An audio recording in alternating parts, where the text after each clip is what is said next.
If you're wanting to launch those body hooks in like a pro fighter, you have to avoid the mistakes I'm going to share with you today that so many people are making.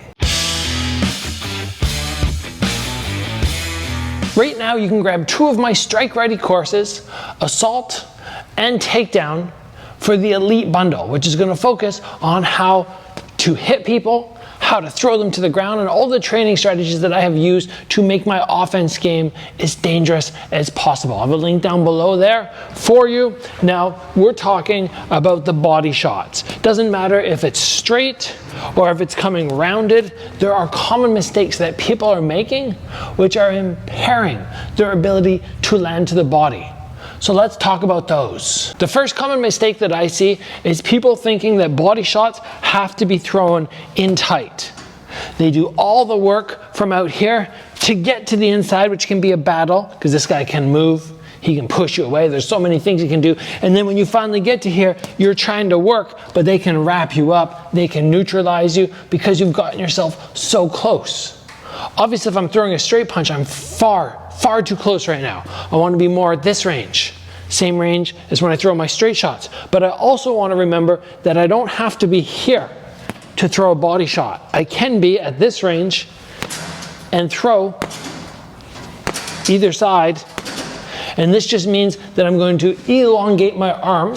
Instead of having it like this, I'm going to elongate it and I'll curl my wrist just a little bit. So I'm still landing with this area up here. But remember, it doesn't have to be with this exact area that you land every time.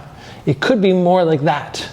You can still come around, hit somebody with this section of your hand down there and do a lot of damage. But the next mistake that many people will make is they'll go, okay, I'm going to punch at range, but they feel like their head is far too open. So what do? They lean their head forward because they think, okay, if my head's tighter and it's jammed in, there's less chance of this guy countering me freely. Because over here, I feel like, okay, he can just hit me clean. It's very important that we maintain good distance and we don't jam ourselves, because if we try and do this, our weight is stacked on our front foot and it's very difficult to get good rotation. So your body shots have no power anyway.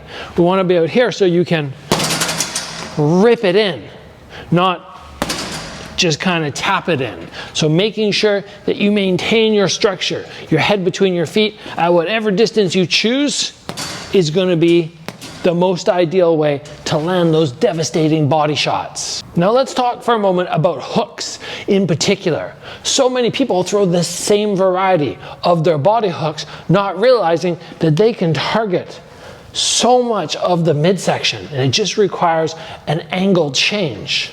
If I'm in my southpaw stance and I go, okay, this is the normal spot which I normally throw, that works until your partner or your opponent has their hands right here. Now that's completely blocked. You can still throw your hook a little bit more shallow or even change it up to more of a shovel uppercut, but you can really wrap around as well and get behind their elbow so you're catching them back there in the kidneys.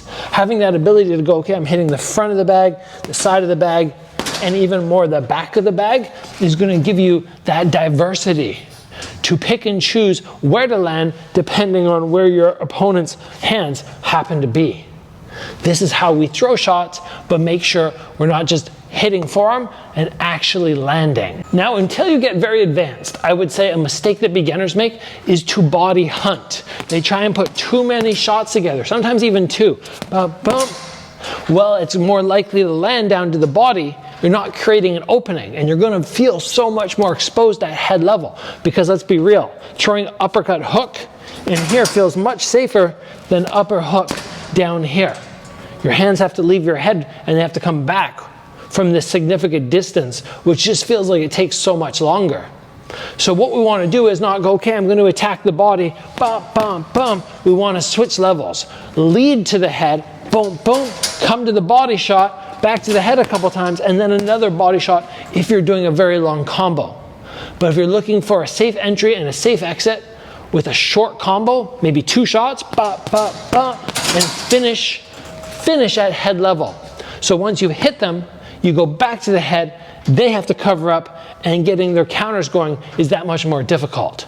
Don't try to body hunt over and over and over. Still target the head, mix in the body, finish up at the head. That's probably the easiest way to keep yourself safe while still landing down to the torso. The last mistake that I want to talk about today is the urgency that is required once you hit to get your hand back promptly, especially if you're only throwing a single body shot. When I go at head level, because my shoulder's high, if I'm a little lazy on the rechamber, I can sometimes get away with it. But when it's down at body level, my head is open for a long time, so any extra sluggishness is going to leave you very exposed and make you pay. So this idea that however fast the punch goes out, it comes back even quicker, it is so important on a body shot. We can't be going, okay, speed, and then slow. No, it's speed and right back up. Have that idea so that you're very, very diligent on protecting your head and feeling like, oh, every time I do attack the body, I don't get countered like clockwork. You put all these 5 things together, which I mentioned today, and I think you'll start to go, oh, body shots are a doable thing. They're not so scary, and yes, I can do them. That's all, guys. I'll see you back here soon.